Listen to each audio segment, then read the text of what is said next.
little disappointed in Brian Sheila. You're not wearing your black T-shirt and jeans this morning. I was going to. I decided to dress it up a little bit, but I was this like close. Steve Jobs, you got your iPad right there in front of you. I know. All right, we're going to take a quick break, but we're going to talk about Steve Jobs stepping down and what that really means not only for Apple, but really for the tech industry as a whole. It's going to be an impact. It really will. We'll be right back.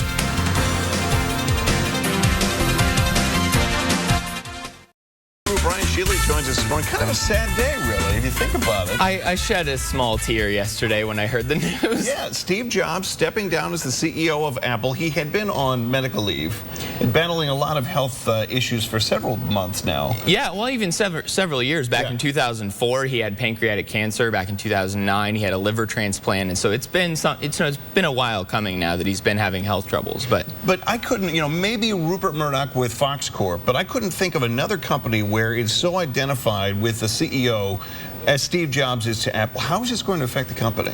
I think as of this moment, as of this morning, returning back to Apple, all the employees over there, I don't really think it's going to be that big of an impact, especially because, he's prepared his management team in so many ways to take over for him in the event that this happens. I mean, it's not a surprise that these things have occurred.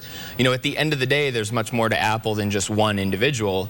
Immediately, though, the stock prices have been impacted, that's for sure. Yeah, it dropped 5% yesterday. Of course, then again, they've been up 500%. Yes, exactly. So as being the most considered the most profitable country in the world, the most profitable company in the world, it seems to be, kind of, okay, well, they dropped a little bit, but still, I mean, they're still a superpower, in the tech community. He came back to Apple, though, and this is kind of interesting, and you were talking about this in the commercial break, and really rejuvenated Apple when he came back. And the one thing that I worry for the company is when you're thinking about new products, technology emerging, are they still going to have the creativity that they've had? See, and the thing that I'm coming back to right now is that he stepped down as the CEO, but he's still the chairman of the board. He still is an Apple employee. And so while Tim Cook is taking over as CEO for him, he's still going to be involved in the visionary kind of leadership that he's had. I'm sure he's still going to be involved in all kinds of the decisions that are being made. And there's Tim Cook right there. What do you know of him? Yeah, he was formerly Apple's chief operating officer. He's 50 years old. He's been responsible for all of the supply chain management and the international business that's been going on.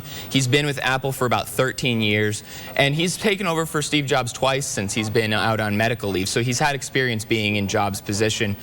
He's appeared in a number of Apple's public keynote addresses, and he's a skilled manager. A lot of people say he's a very skilled manager, but he doesn't have the kind of product development background that Steve had, and so he's known to have a lot of great skills, but not many of the ones that Steve has. But who does? I mean, that's really the question. Who has the same kind of skills that Steve Jobs has, especially being passionate and an innovator and a visionary for these kinds of products? In the last 15 seconds we have here, do you see another company maybe surging forward and making a run at competitiveness with Apple at all?